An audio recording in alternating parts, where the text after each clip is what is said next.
Usually, when we think about modern global networks, we picture something akin to like a massive open plan tech office. Oh, absolutely. Like Silicon Valley. Yeah, exactly. The walls are made of glass, terabytes of data are streaming across shared servers, and information just flows freely from one desk to another. The entire philosophy of the modern era is seamless integration.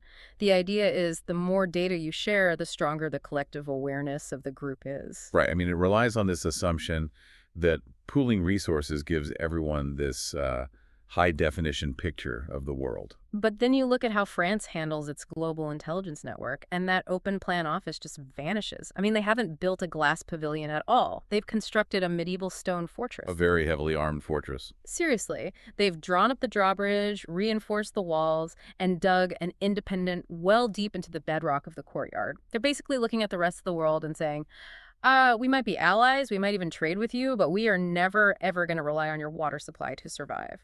Yeah, it is a highly engineered isolation. And the objective isn't to ignore the outside world, right? They want a crystal clear view of the entire global landscape, but they absolutely refuse to let anyone else grind the lenses they're looking through. So welcome to Strategic Labs. You, the ultimate learner, are here because you want to understand the hidden mechanics of how the world actually works. And today, we are unpacking the architecture of that French fortress. Our primary guide for this deep dive is a phenomenal piece of source material. It's called Shadow Intelligence Series France by Edward H. Whitmore. It's an incredible read. It really is. So if you want to follow along and get the completely unredacted picture, you can grab a copy of the full book using the link in our description. Also, before we jump in, please hit that like button, subscribe to the channel, share this deep dive with your friends, and leave a comment below. It really helps us out. So Whitmore's book is rare, mostly because it maps out a system that deliberately operates outside the gravitational pull of the Anglo-American intelligence sphere. Okay, let's unpack this. When you and I think of global spy networks, the mind just automatically defaults to the CIA or MI6 or the NSA. We think of the Five Eyes Alliance, right? The US, UK, Canada, Australia, and New Zealand. That is the ultimate open plan office. Oh, definitely. They pool their intercepted communications, their satellite data, their human intelligence. Yeah, acting like one giant distributed global brain. But France has built this sprawling, highly lethal ecosystem of espionage, military intelligence, and counterterrorism that quietly rivals those giants. And they do it while fiercely, almost obsessively, avoiding reliance on them. What's fascinating here is that for France, intelligence is not just a bureaucratic function. It is not merely a mechanism for catching criminals or, neutralizing immediate threats. It is the absolute backbone of their national sovereignty. Right. The gathering, processing, and analyzing of information is viewed as the ultimate expression of statecraft for them. And the book calls this core philosophy the doctrine of strategic autonomy. I want to unpack the DNA of that idea because it sounds like a very modern political buzzword, right? But the source traces it back much further. Where does this absolute obsession with doing everything yourself actually come from? Well, it requires looking at the intellectual framework of the French state itself. Whitmore traces strategic autonomy all the way back to Enlightenment thinkers, specifically figures like Jean Bodin in the 16th century, and later Jean-Jacques Rousseau. Wait, the 1500s. We're going back that far for modern spy networks. We really are. Bodin articulated this concept that sovereign power must be entirely indivisible. If a state relies on an external body to make its decisions, or even just to gather the foundational information required to make those decisions, it structurally ceases to be a sovereign entity. Okay, so if we translate 16th century political philosophy into modern data management, it's like a person who absolutely refuses to put their files on AWS or Google Drive. Yes, exactly that. Even though the cloud is infinitely more convenient, cheaper, and faster, they spend a fortune building their own server rack in a secure basement. And they write their own operating system from scratch, purely to guarantee that nobody else has root access to their data. The basement server mentality is the exact modern manifestation of Bodin's indivisible sovereignty. But while the philosophy dates back centuries, the modern, hyper-paranoid application of this doctrine was really forged during the trauma of World War II. Oh, right, because in 1940, the French nation collapsed with terrifying speed. It did. The state's intelligence and security apparatus didn't just fail, it fractured completely. Yeah, you had the Vichy regime, which actively collaborated with the occupying German forces. Exactly. The state's own security mechanisms were literally turned inward against the French population. Mm. Meanwhile, Charles de Gaulle and the Free French forces were operating in exile. They had Yeah. to rebuild resistance networks and intelligence pipelines entirely from scratch. Right. And to do that, they were forced to rely almost completely on British intelligence, the SOE, and later the American OSS. Which means the intelligence required to liberate their own country was being drip-fed to them by foreign powers. That has to mess with your psyche as a nation. Oh, absolutely. The lesson the French political and military elite extracted from that period was written in blood. The experience of occupation, the internal betrayals, and that harsh realization that relying on allies meant France's liberation was often, well, secondary to Washington or London's broader strategic priorities. It left a permanent scar. So de Gaulle emerged from the war with this hardened, non-negotiable resolve. France must never outsource its situational awareness to external actors again. Precisely. And that historical trauma really explains their posture during the Cold War and honestly why they act the way they do today. While the US and the UK were formally hooking their data streams together to create the Five Eyes, France deliberately stepped back. The source uses the term strategic pragmatism. Strategic pragmatism. So they engage in situational cooperation, but they refuse hierarchical dependencies. Right. They will run joint operations. They will share specific dossier on a case-by-case basis. But they will not integrate their fiber optic cables into a multinational pool where they lose control over how their raw data is utilized. Or worse, become technologically dependent on another nation's collection capabilities. I have to push back on the viability of this, though. I mean, I understand the philosophy, but the sheer scale of global intelligence collection today is astronomical. We are talking about intercepting billions of digital communications, monitoring global financial flows, and tracking satellite telemetry in real time. It's massive. So by refusing to join a collective data sharing agreement like Five Eyes, isn't France just making things exponentially harder on themselves? I mean, 5 massive supercomputers parsing the world's data are objectively better than one struggling server in Paris, right? It is a heavier burden, without a doubt, and it requires a disproportionate percentage of their GDP to maintain. But the French state considers that financial and logistical burden a non-negotiable tax for true independence. Whitmore's text makes a really crucial point regarding the mechanics of shared intelligence. Relying on allies means receiving filtered intelligence. Okay. Explain the mechanics of that filtering. What does it actually look like when an ally hands you a dossier? Well, think about it. If London or Washington hands Paris a highly classified report on, say, a developing political crisis in the Middle East, that intelligence has already been curated. The raw intercepts have been translated, interpreted, and summarized by analysts working within the geopolitical framework of the US or the UK. The data has been tailored. France argues that receiving a curated summary is dangerous. They don't want the executive summary, They want the raw, unvarnished, encrypted intercepts. So if another nation's intelligence apparatus is processing your data, they are effectively shaping your foreign policy decisions. Yes, entirely. Like, if Washington decides a specific faction in a civil war is the quote-unquote good guy, the intelligence they share is naturally going to highlight the atrocities of the opposing faction. France is saying, give us the raw radio chatter so we can decide for ourselves who the threat actually is. Exactly. And to maintain that level of absolute independence, you cannot rely on commercial or foreign technology. Here's where it gets really interesting. This is the engineering aspect of strategic autonomy.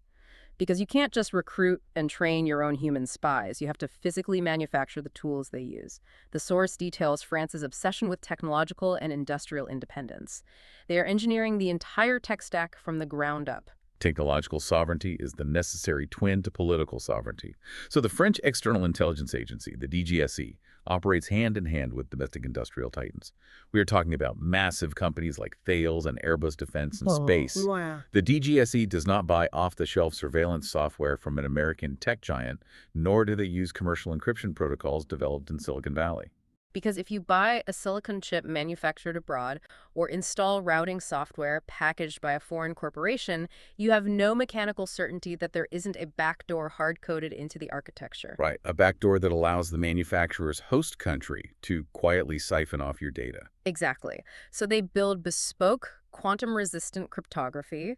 They engineer their own sovereign cyber warfare tools. They even deploy their own independent satellite constellations, managing the telemetry in strict coordination with CNES, which is the French space agency. It's all in-house. If you build the satellite chassis in Toulouse, write the encryption code in Paris, and launch it on a European rocket from French Guiana, you are the only entity holding the cryptographic keys. That's wild. They demand total end-to-end jurisdiction over the life cycle of a piece of intelligence. From the millisecond a microwave signal is intercepted in the Sahel to the moment it is decrypted and read by an analyst on a server in Paris, the data never touches a non-French processor. They insulate themselves from the supply chain vulnerabilities that constantly plague multinational intelligence networks. Okay, so we have established the philosophy of the fortress. They are paying this massive sovereignty tax to keep their independent server secure. Now, let's guide you into the architecture of how they actually execute this. Whitmore's book outlines a triad of power, three distinct pillars of the French intelligence community. Let's start with the external sword and shield, the DGSE. The Direction Générale de la Sécurité Extérieure. So the DGSE is the agency responsible for clandestine espionage, covert operations, and signals intelligence abroad. Okay. If the French president needs to know the private intentions of a foreign head of state, or needs to subtly alter the balance of power in a conflict zone halfway across the world, the DGSE is the instrument deployed. And the source really highlights the agency's dual nature. I was marveling at this. They maintain an incredibly deep bench of traditional having human operatives deployed in foreign capitals under deep cover, speaking regional dialects, cultivating assets over decades. But they fuse that seamlessly with highly aggressive cyber reconnaissance. The fusion of human and technical collection is really where the DGSE excels. The book provides a detailed look at their maritime security operations and covert non-proliferation missions. Let's walk through the mechanics of one of those operations. The source mentions the interception of dual-use nuclear technology. And for clarity for you listening, we aren't talking about a fully assembled nuclear warhead floating across the Mediterranean. We are talking about industrial components. Right, like highly specialized medical centrifuges. Yeah, or precision-milled aluminum tubes, stuff that a rogue state or a smuggling ring could repurpose to enrich uranium. Correct. So let's trace how the DGSE dismantles a smuggling network, moving those exact components. They don't just point a satellite at a cargo ship and hope for the best. Long before the components are even loaded onto a vessel, the DGSE has undercover operatives infiltrating the logistics companies handling the freight. Okay. They are mapping the financial transactions and identifying the shell companies purchasing the dual-use items. So they literally have human sources inside the smuggling ring. Simultaneously, their cyber units are actively compromising the encrypted communications of the smugglers, and they are tracking the shipping manifests in real time. Once the vessel enters a specific transit corridor, say the Mediterranean, the DGSE can deploy its action division. And they don't call Interpol or hold a press conference. Whitmore notes that the DGSE is authorized to conduct underwater sabotage missions. It's straight out of a movie. They deploy combat divers from covert maritime platforms. Yeah. These operatives can approach the target vessel at night, entirely submerged, and utilize specialized limpet mines or targeted mechanical sabotage. Wow. They physically disable the ship's propulsion system or destroy the specific cargo container holding the illicit components. They sink the threat without leaving a ballistic signature. So the ship just suffers a mysterious, catastrophic mechanical failure. The smuggling ring loses their multi-million-dollar cargo. The adversary awaiting the components knows exactly what happened, but there are no fingerprints. And this allows French diplomats to arrive at the negotiating table projecting immense invisible power. They've neutralized the opponent's leverage before the talks even begin. It is the absolute apex of covert statecraft.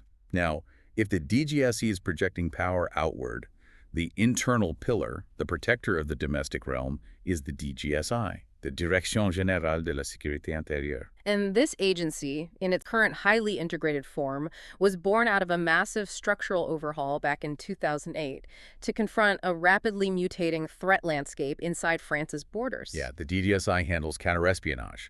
They hunt foreign intelligence officers operating inside France, they track industrial espionage against French tech companies, and they carry the primary mandate for neutralizing internal terrorist threats. Tracking internal threats inherently creates immense structural friction within a democratic society, though.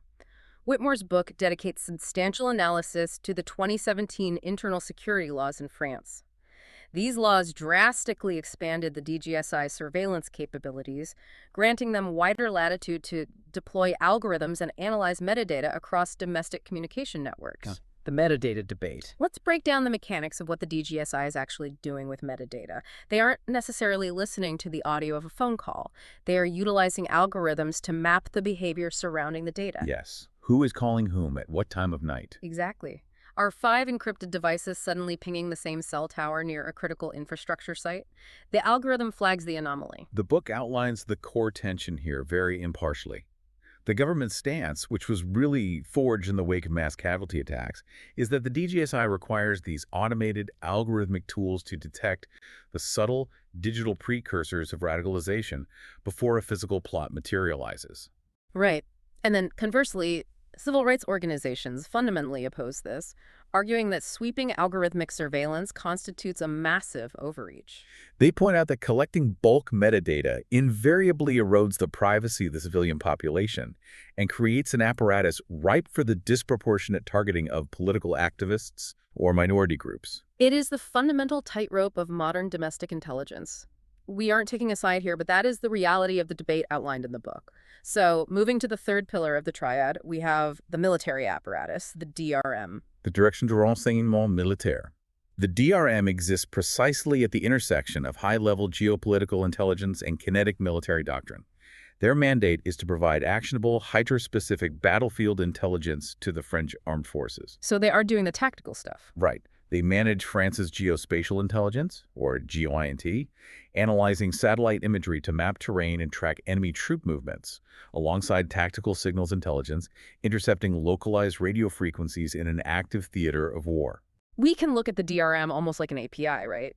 Like an application programming interface. If the DGSD is generating high-level abstract geopolitical code identifying that a hostile faction in a specific country is planning an offensive, the French military can't bomb a geopolitical concept. No, they cannot. The DRM takes that abstract intelligence and translates it into machine-readable tactical coordinates.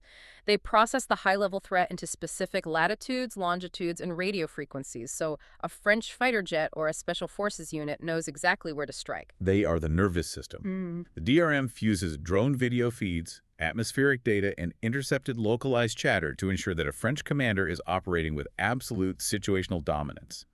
But deploying 3 massive, heavily funded, and fiercely independent agencies, the DGSE, DGSI, and DRM, creates a structural nightmare. I can imagine. If you have an external agency hunting a target globally, an internal agency tracking their domestic contacts, and a military agency hovering a drone over their base, how do you prevent these heavily armed entities from colliding in the dark? If we connect this to the bigger picture, the architecture requires a ruthless referee. In the French system, the president holds ultimate centralized authority over intelligence matters. To manage the day-to-day deconfliction, the president utilizes the SGDSN. The Secretary General for National Defense and Security? Exactly. So how does that fusion actually work in practice? Do they just send memos to each other? Well, no. They operate physical and digital fusion centers. Representatives from all 3 agencies are mandated to pool their specific data streams into a centralized hub managed by the SGDSN. Ah, okay. If the DGSI flags a domestic financial transfer, the DGSE instantly checks it against their foreign intercepts, and the DRM cross-references it against their geospatial maps.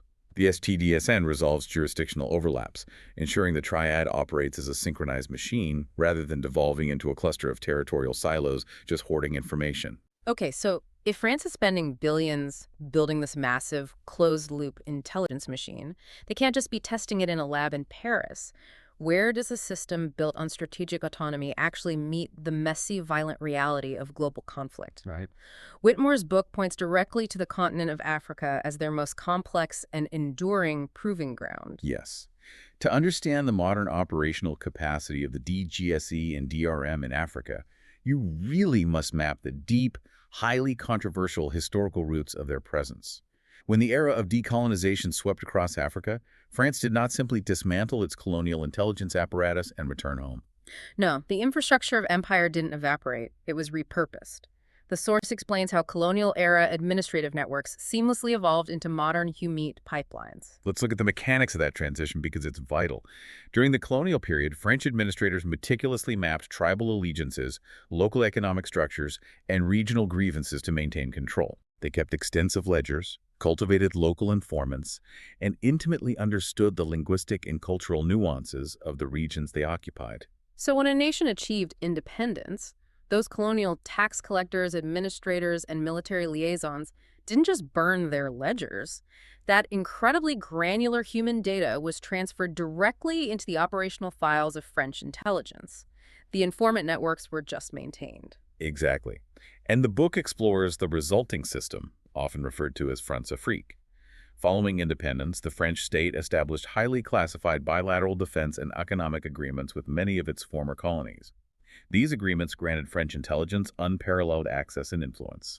Whitmore details how these legacy networks allowed French intelligence to act as shadow power brokers for decades. We are reporting this impartially based on the book, but they actively shaped electoral outcomes, engineered the rise of favorable political figures, and secured exclusive, highly lucrative resource concessions, like uranium and oil, for French state-backed corporations. And this source notes the heavy criticism this era attracts, with historians and geopolitical analysts characterizing it as systemic neocolonial interference, which again, we are just presenting the facts as outlined. Right. From the cold, pragmatic perspective of French strategic autonomy, however, these deep historical roots provided a level of on-the-ground human intelligence that emerging superpowers like the United States or China simply could not replicate. Washington could park a billion-dollar surveillance satellite over the Sahel, but the DGSE had officers who had spent 20 years drinking tea with the specific tribal leaders moving weapons through the desert. Yeah, that human element is irreplaceable. They anchored that human network with heavily fortified geographic hubs. France maintains a massive, permanent military and intelligence footprint in Djibouti. Why? Djibouti specifically. Look at the geography. Djibouti sits directly on the Battle of Mendev Strait. It's the choke point connecting the Red Sea to the Gulf of Aden. Yeah. It's arguably the most critical maritime artery on the planet. Yeah. By maintaining a massive listening post there, the DGSE and DRM can intercept communications from the Horn of Africa, monitor the maritime logistics of rival powers, and track the flow of global energy supplies in real time. And they couple that with major listening posts in Senegal and Côte d'Ivoire, and an entrenched operational footprint across the Sahel and the Central African Republic. The book provides several case studies that show this hybrid machine of SIGINT and legacy HUMINT in action. Let's dig into the 2010-2011 electoral crisis in Côte d'Ivoire, because this wasn't just a passive observation mission. No, the Ivorian crisis really demonstrated how intelligence directly steers political outcomes. The country was fracturing, sitting on the precipice of a full-scale civil war following a fiercely disputed presidential election. The incumbent refused to cede power, and various armed militias were mobilizing in the capital, Abidjan. So the DGSE activated its deep cover networks. They are mapping the militias. How are they doing that technically? Well, the DGSE deployed localized signals intelligence platforms to sweep the radio frequencies and unencrypted cellular traffic of the militias loyal to the incumbent. Because they had human sources embedded within the political infrastructure, they could cross-reference the intercepted voices with actual commanders. No, wow. They were listening to the militia leaders, coordinate their movements, and plan assaults on civilian neighborhoods. And they aren't just passing this information to the UN to write a sternly worded letter, they are weaponizing it. Exactly. By identifying the exact staging areas and supply depots of the destabilizing forces, the DGSE provided the DRM with the targeting data required for French military units and UN peacekeepers to intervene with surgical precision. They completely paralyzed the heavy weapons capabilities of the incumbent's forces. That effectively neutralized the threat and allowed the internationally recognized winner of the election to assume office. So the intelligence acted as a scalpel to remove the political blockage. Then a few years later, in 2013, we see an even more extreme application of this during Operation Sengares in the Central African Republic. The Segor had descended into horrific intercommunal violence. Operation Sengares required an incredibly delicate touch. The French military was deploying to prevent mass atrocities in an environment where the battle lines were constantly shifting. Sending armored columns blindly into a fractured conflict zone is just a recipe for an insurgency. Right, so how does the DGSE operate in an environment that chaotic? The book mentions they infiltrated the rebel factions. Walk me through the mechanics of how a French intelligence officer actually gets inside a violent, paranoid militia in the middle of a civil war. It requires years of backstopping a legend. A Hmm. DGSE operative doesn't just walk into a rebel camp and say hi. They might utilize a non-official cover, or NOC posing as a rogue arms dealer, a diamond smuggler, or a logistics facilitator. Professions that naturally operate in conflict zones. Yeah. The agency provides them with verifiable financial histories and corporate shell structures to prove their identity if anyone checks. So the operative arrives offering something the militia desperately needs, like secure satellite phones or specialized medical supplies, and uses that leverage to get proximity to the command structure. Exactly. Once embedded, they begin mapping the internal dynamics. Which warlords are loyal? Who is susceptible to bribery? Simultaneously, they execute localized cyber and electronic sabotage. Sneaky. If a specific rebel faction is planning an atrocity, the embedded operative can deploy a localized jamming device or introduce malware into the malicious communication hardware via a compromised USB drive, severing their ability to coordinate. They blend the invisible cyber warfare with overt military maneuvering. The DGSE tells the DRM exactly where the faction's command node is located, and the French military applies kinetic pressure. They manipulate the local power dynamics from the inside out, neutralizing threats with minimal collateral damage. It is the ultimate expression of the triad operating in a foreign theater. But as Whitmore's analysis points out, while mastering regional influence in Africa was the focus for decades, the entire architecture of French intelligence was violently forcibly restructured by a new, acute threat. Yeah, the mission shifted from geopolitical maneuvering to immediate life-or-death counterterrorism. The book frames this modern era around a horrific catalyst, which was the failure to prevent the 2015 terror attacks in Paris. The structural flaws actually began showing much earlier, specifically around the warnings leading up to the 2012 Charlie Hebdo plot. This period really exposed the fatal vulnerability of having an intelligence apparatus that was too rigidly siloed. The DGSI was monitoring domestic conspirators, French citizens radicalizing within the banlieues. Meanwhile, the DGSE was tracking the external infrastructure, the jihadist training camps in the Sahel and Syria. The agencies were tracking different nodes of the exact same network, but the legal and bureaucratic walls between domestic and foreign intelligence prevented the data from fusing fast enough. Transnational terrorists were actively exploiting the jurisdictional seams between the internal and external agencies. So what does this all mean? Despite the red flags, the coordinated mass casualty attacks of November 2015 occurred. It was a massive national trauma. The source explicitly details how this failure triggered a ruthless paradigm shift. The French government realized that maintaining strict bureaucratic walls between the DGSE and DGSI was a fatal liability when facing an enemy that moved seamlessly across borders. They engineered an accelerated interagency synergy. The time it took to share an intercept between agencies had to drop from days to milliseconds. The triad absolutely had to fuse their operations. I want to see this fused triad in motion. If they are hunting together, what does a fully synchronized operation actually look like? Whitmore provides a definitive case study for this. The 2016 multi-domain hunt for the notorious al-Qaeda leader Mokhtar Belmokhtar in the Sahel. This wasn't just a military strike, it was a synchronized intelligence symphony. It begins with the DGSE. They activate their deep historical Humite networks. Okay. We're talking about operatives meeting with Tuareg tribal leaders and nomadic informants in the Deep Sahara, paying for fragmented sightings and tracking the logistical movements of water and fuel. So Human gives them the general neighborhood. It tells them he is operating within a specific 100-square-mile grid. Exactly. Once the DGSE isolates the grid, the DRM steps in with heavy technical collection. The DRM deploys high-altitude reconnaissance drones equipped with hypersensitive SIGINT payloads. They begin vacuuming up every radio frequency and satellite phone ping in that grid. And the DRM analysts isolate the specific encrypted communication signature utilized by Belmokhtar's inner circle. So the DRM converts the human rumor into a precise latitude and longitude. They hand those coordinates to the French special forces. But if the strike is happening in the desert, where does the domestic agency, the DGSI, fit into this? Well, a terrorist network isn't just men in a desert, right? It is a transnational logistical supply chain.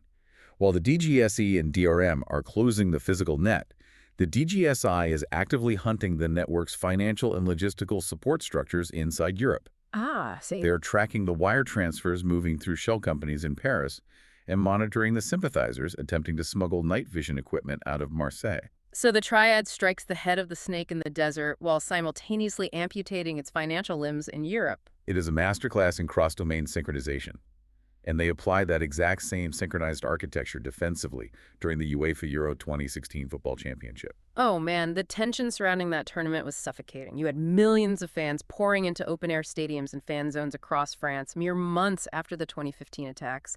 How did the triad lock down an entire country? They threw a multi-layered net over the event. The DGSI handled the internal pressure cooker. They monitored domestic radicalization watch lists, aggressively tracked the social media footprints of known sympathizers, and executed preemptive raids on suspected logistical cells within France. Okay, so while the DGSI looked inward, the DGSE locked down the perimeter. They monitored the external borders, cross-referencing airline manifests and maritime registries against their databases of known foreign fighters operating in Syria and Iraq. They were looking for anyone attempting to slip back into Europe under a false passport. And the DRM coordinated the kinetic security through Operation Sentinel, the military deployment on the streets. The DRM analyzed the intelligence feeds from the other two agencies to map the highest probability targets, major transit hubs, specific stadium entrances. They used that data to deploy heavily armed French military units precisely where the tactical vulnerabilities were greatest. The triad formed an impenetrable, proactive shield. But the threat matrix is no longer constrained to physical borders or wire transfers anymore. The battlefield has migrated entirely into the digital realm. How does an intelligence apparatus built around the concept of sovereign independent tech handle the borderless nature of the cyber frontier? The book outlines a massive evolution in French cyber capabilities, highlighted by the 2017 cyber operation, which is also confusingly named Operation Sentinel, but entirely distinct from the military street patrols we just talked about. Right. The DGSI realized that ISIS wasn't just relying on physical recruiters anymore. They had migrated their propaganda and recruitment apparatus to the darknet. And for anyone unfamiliar, the darknet requires specialized routing software, like Tor, to access. It anonymizes a user's IP address by bouncing their connection through random servers globally. It provides a cloak of digital invisibility. Mm. But the DGSI did not just passively monitor these encrypted forums. They deployed highly specialized offensive cyber units to actively infiltrate the networks. Walk me through the mechanics of that infiltration. They aren't just logging into a chat room, are they? No, they engineer custom malware. A DGSI cyber operative poses as a sympathetic recruit or a technical facilitator within these encrypted forums. They establish contact with the recruiters over time. Eventually, they send the recruiter a file. Like what kind of file? Perhaps a schematic for a drone or a secure communication protocol. The moment the recruiter opens that file, the custom French-engineered malware executes. And what does the malware do? It aggressively strips away the Tor encryption. It reaches out through the darknet and pings the DGSI servers with the true unmasked IP address and hardware MA address of the recruiter's physical computer. They pierce the digital cloak. That is incredible. But the technology terrorists use is evolving faster than the law. The book cites a highly sophisticated bust in 2022 that perfectly illustrates the modern fusion of cyber and kinetic intelligence. Terrorist organizations realized that traditional banking was compromised, so they transitioned to using cryptocurrency to fund their insurgencies. This raises an important question about how intelligence adapts. The 2022 global crypto fundraising bust is a flawless execution of the triad's modern capabilities. The terror networks assumed the blockchain would guarantee their anonymity. Because a crypto wallet is just a string of alphanumeric characters. It doesn't have a name or an address attached to it. But the DGSI's cyber financial division began tracking the flow of digital assets. They utilized chain analysis software to map the network of wallets collecting funds within Europe. They identify the primary node, the main digital wallet, acting as the treasury. But knowing the wallet address doesn't tell you who owns it or where they are. That is exactly where they hand the data to the DGSE. The external agency utilizes its cyber and cyber warfare capabilities to trace the network traffic interacting with that specific wallet. They isolate the source IP addresses of the servers hosting the transaction requests. So the DGSI finds the digital wallet. The DGSE hacks the routing infrastructure to unmask the true IP address. Oh, wait. Exactly. And once the DGSE pinpoints those IP addresses, they realize the individuals cashing out the cryptocurrency are physically located in specific insurgent-controlled zones in West Africa. Oh, wow. The money is leaving the digital realm and being used to buy physical weapons. Yes, and at that precise moment, the DRM takes over. They task their military surveillance satellites and reconnaissance drones to monitor those specific coordinates in West Africa. They watch the physical cash exchanges and track the weapons shipments resulting from the crypto transactions. By relentlessly following the invisible digital breadcrumbs across three completely different agencies, they dismantled a massive transnational network. It is brilliant. They matched a string of code in Europe to a physical weapons depot in Africa. It's the entire system working perfectly. We have spent this entire deep dive exploring a system that is incredibly secretive, deeply rooted in centuries of political philosophy, and stubbornly, relentlessly independent. We have mapped the fortress. But as you and I look toward a future dominated by artificial intelligence, quantum computing, and intense great power competition, a critical question arises for you to mull over. It's a big one. In a world where data is everything, where the sheer volume of global telemetry, intercepted communications, and algorithmic processing is too massive for any one nation to handle alone, will the highly integrated, massive data sharing model of the Five Eyes ultimately reign supreme? Is the open plan office the only viable way to process the future? Or, on the flip side, will France's obsessive, self-reliant strategic autonomy prove to be the ultimate blueprint for state survival in the 21st century, where a nation absolutely refuses to compromise its own secrets, spending billions to build its own basement servers and guard its own fortress? It is definitely something to think about as the global intelligence landscape continues to fracture. In an era of infinite digital vulnerabilities, is isolation the only true form of security? The French model proves that true independence exacts a massive financial and logistical toll.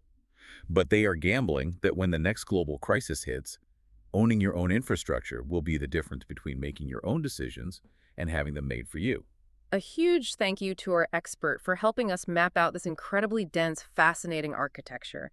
And thank you, the listener, for stepping inside the fortress with us today. If you love unraveling the hidden mechanics of global politics as much as we do, please like this deep dive, subscribe to the channel, and share it with your friends. We want to hear from you.